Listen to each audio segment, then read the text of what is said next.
जुनी पेन्शन योजना लागू करण्याच्या मागणीसाठी समाज कल्याण कर्मचारी संपावर. समाज कल्याण विभागाचे श्रीमती गायके आणि कदम यांची सहाय्यक आयुक्त समाज कल्याण कार्यालयासमोर माहिती.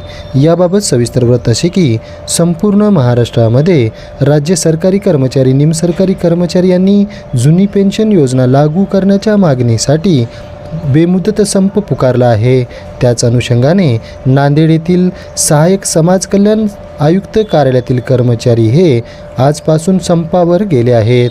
आज सकाळपासूनच सहाय्यक समाज कल्याण आयुक्त कार्यालयात शिष्यवृत्ती स्वाधार जात पडताळणीसाठी येणाऱ्या विद्यार्थ्यांची मात्र यामध्ये परेशानी झाल्याची पाहावयास मिळत आहे.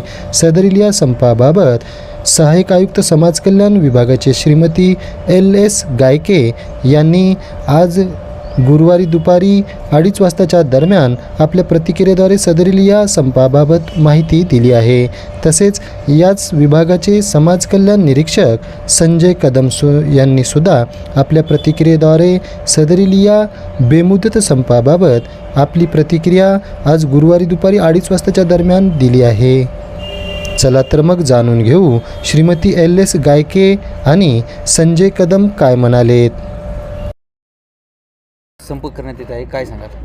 मी श्रीमती LS गायके, वरिष्ठ समाज कल्याण निरीक्षक सहाय्यक आयुक्त समाज कल्याण नांदेड या कार्यालयात आम्ही समाज कल्याण कर्मचारी संघटना हक्क नांदेडच्या वतीने आज पेन्शनसाठी सर्वांनी संप केलेला आहे. 14 डिसेंबरपासून सर्वांनी बेमुदत संप केलेला आहे. 2005च्या नंतर जे कर्मचारी लागलेले आहेत त्या कर्मचाऱ्यांसाठी तसेच त्यांच्या कुटुंबियासाठी जुनी पेन्शन ही अत्यंत गरजेची आहे. आणि या संपाद्वारे आम्हाला एकच सांगायचे आहे शासनाला की त्यांनी आमची पेन्शनची मागणी पूर्ण करावी हीच अपेक्षा आहे.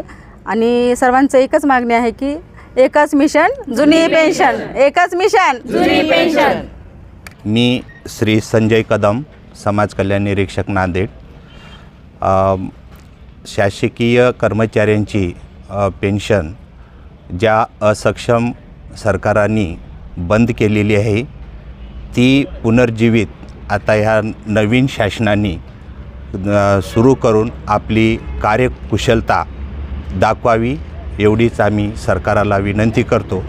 आणि त्याचं जे श्रेय आहे ते येणाऱ्या पुढील लोकसभेच्या अधिवेशनामध्ये आम्ही त्यांना दाखवून देऊ.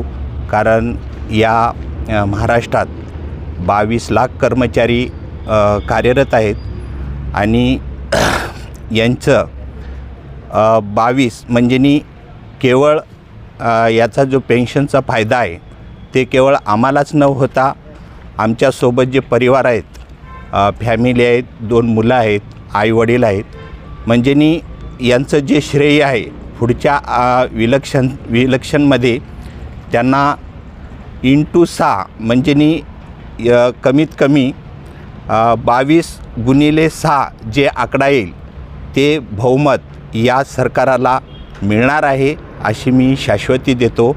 आणि एवढं विचारात घेऊन आम्हाला जी जुनी पेन्शन आहे ती मिळाली पाहिजे अशी आमची विनंती आहे. धन्यवाद.